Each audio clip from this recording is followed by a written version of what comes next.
112. Dan suka saya nak maklumkan, saya tak ikut dia punya turutan, saya tengok kepada kesesuaian. Dan insya-Allah lama kelamaan yang memuatkan 281 nasihat daripada Dr. Abdullah Al-Qarni ini, kalau panjang umur kita sempat habiskan. Walau bagaimanapun saya minta maaf, apa yang saya nampak dalam YouTube tu, kuliah daripada Ustaz Azizi dan juga Ustaz Asman sudah ada nota. InsyaAllah saya janji selepas tahun baru Cina, insyaAllah kuliah maghrib kita akan ubah. InsyaAllah tuan-tuan akan dibekalkan dengan nota dan ada paparan slide, supaya tuan-tuan kalau yang terlalu banyak hangguk-hangguk tu, bukan hangguk faham tapi hangguk mengantuk, mudah-mudahan dia lebih, mata dia tu tidak cepat sangat untuk tidur. Tapi untuk malam ini saya minta maaf sebab memang terlalu banyak urusan-urusan di luar sana yang perlu dibereskan. Walau bagaimanapun tuan-tuan catatlah apa yang patut. Ada juga bawa nota-nota tu, kerana sedia maklum kita di dalam kaedah ataupun menuntut ilmu, pepatah Arab ada menyebut al-ilmu saydun wal kitabu qaidun qayyid syuyudaka bil hibalil wathiqah. Al-ilmu saydun, ilmu itu diibaratkan benda yang kita nak buru. Wal kitabu qaidun, dan catatan, tulis, kita catat buku ataupun buku dan sebagainya, itu sebagai ikatan. Qayyid syuyudaka, ikat hasil buruan kamu itu bil hibalil wathiqah, dengan tali yang kukuh.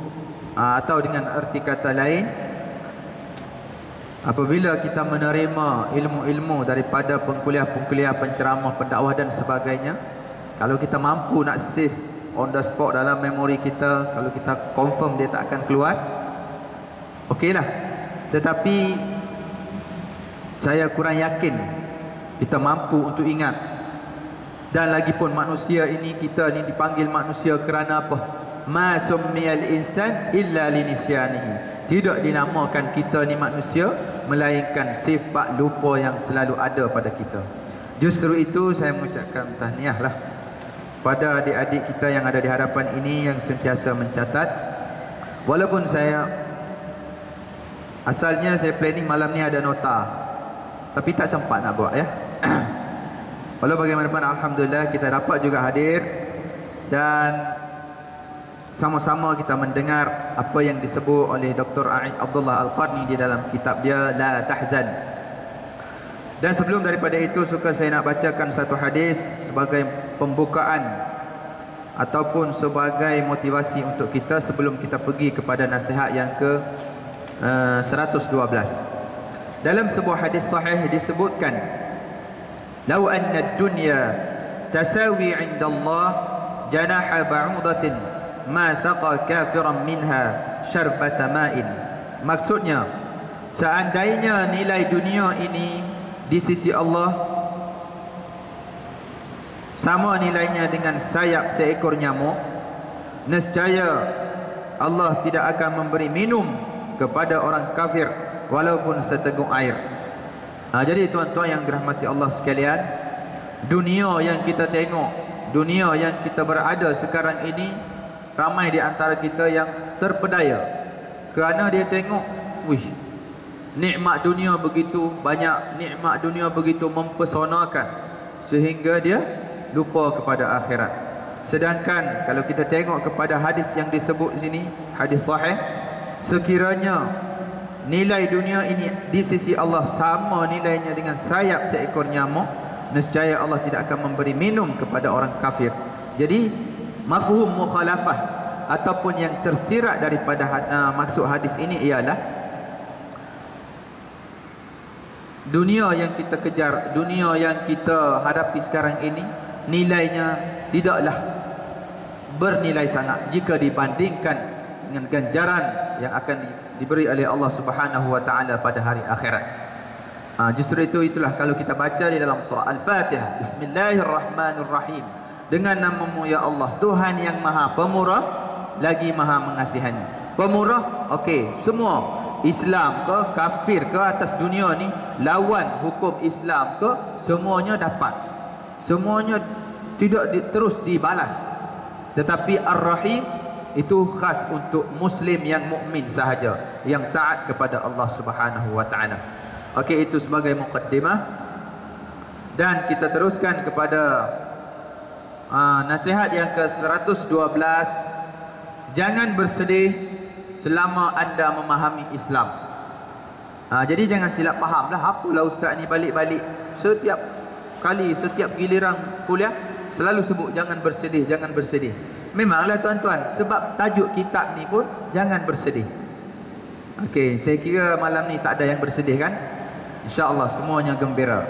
Dan kitab jangan bersedih ini pun supaya kita sama-sama menghayati dan menjadikan kita seorang hamba Allah yang sentiasa redha, sentiasa bertawakal kepada Allah Subhanahu wa taala. Sungguh menderita seseorang manusia yang tidak memahami Islam dan belum mendapat petunjuk untuk sampai kepadanya. Sesungguhnya Islam itu perlu disiarkan dan dihebohkan oleh para pemeluknya dan orang-orang yang mendukung agamanya. Jadi inilah yang saya selalu sebut tuan-tuan, tugas untuk berdakwah ini bukan hanya terletak pada bahu ustaz, pada seseorang yang bergelar ustaz, tetapi pada semua pendukung agama Islam. Tambah-tambah lagi dalam suasana sekarang ini, kalau kita tengok nisbah yang jadi ustaz dengan yang akademik, jurangnya terlalu jauh sehingga menyebabkan saya berada di Tawau.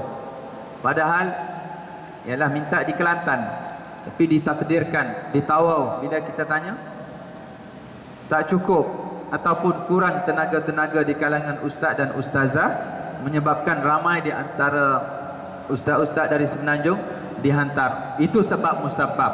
Sebenarnya itu telah ditakdirkan oleh Allah Subhanahu wa taala. Kalau tak mungkin kita dapat bersama pada malam ini.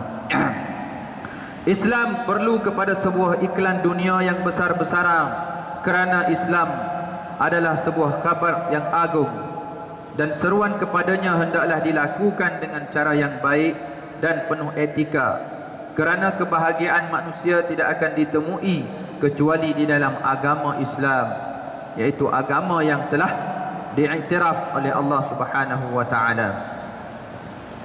Firman Allah Subhanahu wa taala, inna ad-dina 'indallahi al-Islam. Sesungguhnya agama yang diredai oleh Allah ialah agama Islam. Dengan kata lain tuan-tuan, sebelum daripada Islam ini, agama samawi, termasuk yang diturunkan kitab Zabur, Injil, Taurat, bila datangnya Islam, semua itu terkandung di dalam Al-Quranul Karim, itu ajaran Islam. Walau bagaimanapun, suka saya nak menarik perhatian tuan-tuan sekalian, di dalam kita membaca ayat-ayat suci Al-Quran, kita harus berwaspada. Kerana kalau kita tengok, ini saya dapat maklumat daripada seorang kawan daripada Egypt, daripada Mesir, yang mana dia memaklumkan bahawa berlakunya the true of Al-Quran ke? Cetakan Al-Quran, Al-Quran palsu tu. Jadi mungkin boleh kita bincang sama-sama pada malam ini. Mungkin benda ni tuan-tuan pun dah maklum, ataupun mungkin kita punya bos Fanika pun ada sama-sama pada malam ini. Mungkin dia lebih tahu, sebab dia selalu berurusan untuk jual beli buku, order buku ke Tawau. Walau bagaimanapun tuan-tuan, syabas, kerana saya nampak Fanika ni banyak buku-buku ilmiah dan dijual dengan harga yang berpatutan. Kalau di Kelantan tu terkenal di Jaafar Awas.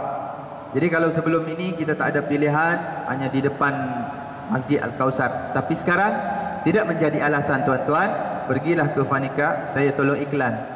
Boleh kan? Untuk kita cari buku-buku ilmiah untuk kita menambahkan ilmu pengetahuan.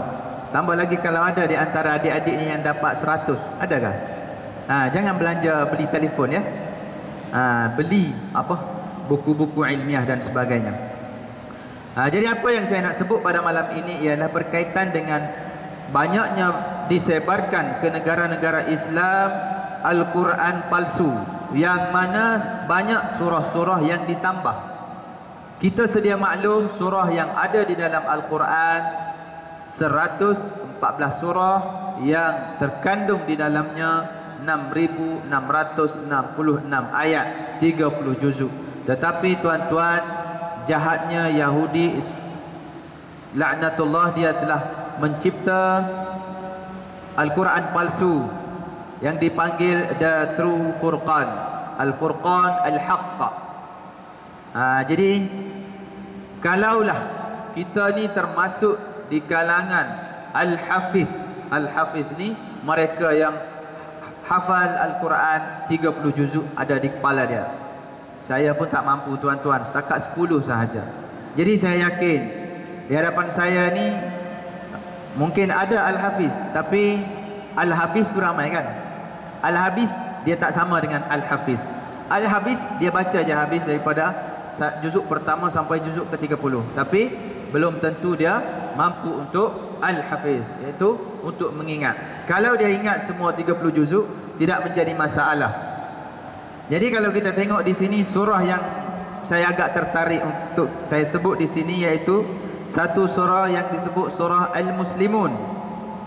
Itulah tuan-tuan, kalau kita ni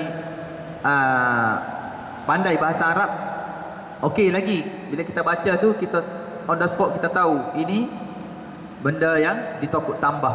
Surah Al-Muslimun ni tidak termasuk di dalam 114 surah di dalam Al-Quran. Ini yang ditokok tambah oleh kufar laknatullah. Ayat yang pertama, qul ya ayyuhal muslimun, wahai orang-orang Islam,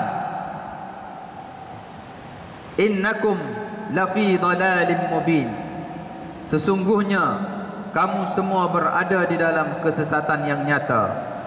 Dan ayat yang ketiga, bagi yang tidak percaya kepada Allah dan Yesus akan menikmati hari akhir dalam api neraka dan siksaan yang amat pedih. Ayat yang keempat, beberapa wajah pada hari itu akan tunduk ketakutan mencari pengampunan daripada Allah, dan Allah akan menolong apa yang dia inginkan. Banyaklah tuan-tuan. Salah satunya iaitu surah Al-Muslimun. Dan sebenarnya bukan satu, tetapi setakat yang saya sempat semak, ada berpuluh-puluh surah yang ditambah. Di antaranya lagi surah Al-Muftarah. Al-Muftarah ni dia sebut, ya ayyuhan nas laqad kuntum amwatan fa'ahyaynakum bikalimatil injilil haqqa summa nuhyikum binuril furqanil haqqa. Kita baca pun kita rasa susah kan? Pernah tuan-tuan berlaku sebagaimana diceritakan di dalam Al-Quran, qul la in ijtama'atil insu wal jin, sekiranya kamu menghimpunkan di kalangan manusia dan jin, ala an ya'tu bimithli hadzal Quran, untuk membawa ayat yang setanding dengan Al-Quran yang diturunkan oleh Allah, ala an ya'tu bimithli hadzal Quran la ya'tuna bimithlihi walau kana ba'duhum li ba'din zahira, nescaya kamu tidak akan mampu untuk menandingi Al-Quran. Jadi ada, ini lama sudah, ini cerita sewaktu Al-Quran diturunkan lagi. Dia tambah di dalam surah Al-Kautsar yang kita baca, inna a'tainakal kautsar. Tapi puak-puak ni dia tambah, bukan dia tambah, diubah, inna a'tainakal aq'a. Jadi kalau kita yang selalu baca Al-Quran ni tidak jadi masalah. Bagi mereka-mereka yang baca Al-Quran bulan Ramadan sahaja, ataupun dia baca Quran sewaktu pertandingan tilawah Al-Quran. Sekarang ini kalau di sekolah rendah, akhir Februari nanti akan berlangsungnya pertandingan tilawatul Quran untuk peringkat sekolah rendah dan menengah. Jadi bagi mereka yang selalu baca, saya ingat dia tidak akan terlibat ataupun dia tidak akan terjebak. Maksudnya dia tidak awal-awal lagi dapat dipastikan bahawa berlakunya sekiranya ada Al-Quran yang telah disebar ke negara-negara Islam, awal-awal lagi kita boleh kesan. Maksud ayat dalam surah Al-Muftarah yang telah direka oleh kufar iaitu, wahai manusia, sungguh kamu telah mati dan kami hidupkan kembali kamu dengan kalimat Injil yang benar. Kemudian kami hidupkan kamu dengan cahaya Al-Furqan. Dia selit juga Al-Quran, tetapi di akhirnya tuan-tuan, dia nak tonjolkan balik kitab-kitab samawi yang sebelum ini. Dan memanglah, saya sewaktu berada di Mesir, saya belajar satu subjek At-Tayyarat Al-Fikriyah Wal-Mu'asarah, serangan pemikiran, yang mana banyak disebut di dalam itu, banyak telah qad ghayarat wa harafat, telah diubah dan dipindah. Sekiranya memang ahli kitab yang asal pegang kepada kitab yang original tanpa diubah dan dipindah, okeylah lagi. Tetapi akhir-akhir sampailah zaman sekarang, terlalu banyak yang diubah dan dipindah mengikut cita rasa mereka, mengikut nafsu mereka. Okey, kita tengok lagi di dalam surah Al-Masih, wa za'amtum bi anna al-injil muharrafun ba'dahu fanabaztum jalluhu wara'a zuhurikum. Baca pun tak sedap. Artinya, dan kamu mengira bahawa Injil itu telah diubah, palsukan sebahagiannya, dan kemudian kamu mengingkarinya di belakang punggung-punggung kamu. Masya Allah.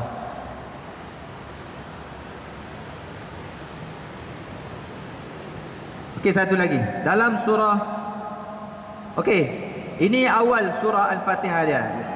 Bismillahil ab al-kalimatir ruh al-ilahul wahid al-ahad muthallath at-tauhid muwahhad at-tathlithu ma ta'ud. Masya Allah tuan-tuan, terlalu banyak. Tetapi saya nak sebut 3 ayat Al-Quran yang tuan-tuan tolong bagi perhatian sebetulnya. Di dalam surah yang disebut di dalam buku ini, surah Ali Imran ayat 85 tuan-tuan. Ayat Al-Quran yang sebetulnya, wa man yabtaghi ghairal islami dinan falan yuqbala min. Ini saya ingat saya dah baca pada minggu lepas. Tak apalah, kita ulang balik. Barang siapa yang memilih agama selain daripada agama Islam itu sebagai anutan, maka tidak akan diterima, dan di akhirat dia tergolong di kalangan orang-orang yang rugi. Tetapi jahatnya mereka buang kalimah ghaira. Ghaira ni selain. Jadi apabila dibuang kalimah ghaira, dia akan jadi wa man yabtaghil islami dinan. Barang siapa yang memilih agama Islam sebagai agama, falan yuqbala min, maka tidak akan diterima. Padahal tuan-tuan 3 huruf sahaja dihazaf, dibuang, delete daripada tu kalimahnya sebenar. Dan satulah di dalam surah Taha, Taha ma anzalna alaikal qur'ana litashqa. Tidak diturunkan Al-Quran itu kepada kamu untuk menyusahkan kamu. Tetapi ini ditambah, bukan dibuang. Dia tambah pada akhir ayat tersebut, ma anzalna alaikal, saya tak pasti alaika ilaika, alaika saja. Ma anzalna alaikal qur'ana illa litashqa. Tidak diturunkan kepada kamu Al-Quran melainkan untuk menyusahkan kamu. Jadi tuan-tuan, benda perkataan Arab ni walaupun satu huruf, dia telah mengubah makna. Contohnya jannah, jim nun ta. Mungkin tahu dia ada apa jannah ya? Syurga kan? Tetapi kalau kita kasih baris di bawah, jinnah, apa? Jin. Kalau junnah, perisai. Jadi hanya beza titik, beza baris pada huruf jim sahaja. Jannah syurga, jinnah jin, junnah perisai. Jadi ini secara halus. mereka nak merosakkan kita umat Islam. Dan selain itu ditokok tambah surah-surah lain, dan juga surah-surah yang asal dibuang dan juga ditambah dengan kalimah-kalimah yang lain. Dengan kata lain, untuk memusnahkan kita umat Islam. Yang paling teruk lagi, kalau kita tu tak bagi perhatian yang baik, siap kita guna lagi ayat-ayat tu, guna untuk tilawah Al-Quran dan sebagainya. Jadi dia tengok dari belakang, tengok umat Islam, mampu dia memperbodohkan kita. Jadi kesimpulannya, kalau tuan-tuan ada kelapangan untuk mendalami bahasa Arab, dialu-alukan. Jadi tuan-tuan, memanglah di syurga nanti semua yang tak belajar bahasa Arab ni dia akan pandai bahasa Arab. Bahasa lughatul jannah, bahasa Arab ni bahasa syurga. Tetapi untuk kita meneruskan kehidupan kita di dunia ini, sekiranya ada ruang untuk kita belajar bahasa Arab, amat-amat dituntut. Dan tuan-tuan, jangan itu untuk masalah yang besar. Sebenarnya kalau kita tengok dari sudut yang kecil-kecil pun, contoh, sekiranya tuan-tuan ni pandai bahasa Arab, kalau pergi Mekah untuk buat umrah ke haji ke, sekurang-kurangnya tak kena tipu, kan? Jadi kalau orang beli harga 50 rial Saudi, kita pun dapat juga harga tu. Taklah dia main harga untuk nak menipu dan sebagainya. Terdapat seorang pendakwah Muslim yang sangat terkenal, tinggal di kota Munich, Jerman. Di pintu kota tersebut terdapat sebuah papan iklan yang besar yang memuatkan kalimah dalam bahasa Jerman yang bererti, "Anda belum mengetahui indahnya Yokohama." Ini bahasa Jerman. Mungkin kita ingat ini nama bateri kan? Yokohama, dia beza satu, Yokohama. Pendakwa tadi meletakkan sebuah papan iklan yang besar di samping papan iklan tadi. Di dalamnya tertulis, "Anda belum mengetahui tentang keindahan Islam. Jika Anda ingin mengetahuinya, maka hubungilah kami di nombor telefon ini." Maka berderingan telefon daripada berbagai wilayah dan daerah yang terdapat di Jerman. Hingga selama setahun terdapat kira-kira 100,000 orang Jerman, lelaki maupun perempuan, yang masuk Islam hasil daripada usaha pendakwah tersebut. Jadi tuan-tuan, satu orang pendakwah dia mampu mengislamkan 100,000 orang kafir. Kemudian dia mendirikan sebuah masjid, Islamic Center dan lembaga pendidikan. Okey, ini satu kejayaan yang besar lah. Jadi kalau yang ada di hadapan saya ni, kalau nak buat papan tanda depan rumah dia pun boleh juga. Anda belum mengetahui tentang keindahan Islam. Sekiranya untuk keterangan lanjut, sila hubungi. Letaklah nombor telefon tuan-tuan. Itu secara tak langsung untuk kita nak menyebarkan dakwah. Tapi dalam kaedah ini kita jangan pula kita nak memandai-mandai. Kita rujuk. Dan ayat Al-Quran pun menyebut, "Fas'alu ahla dzikri." Tanyalah ahli yang lebih tahu. In kuntum la ta'lamu. Sekiranya kamu tidak mengetahui. Jangan pula kita nak memandai-mandai sehingga tersilap, tersalah. Yang dia peringkat awal dia tertarik untuk nak menerima Islam, tetapi kerana kesilapan teknik dakwah yang kita sampaikan menyebabkan dia dari ataupun dia tak jadi. Itu satu kesilapan. Sesungguhnya manusia berada di dalam kebingungan dan sangat memerlukan agama yang agung ini sehingga mereka dapat menikmati rasa aman, kedamaian dan ketenangan. Firman Allah Subhanahu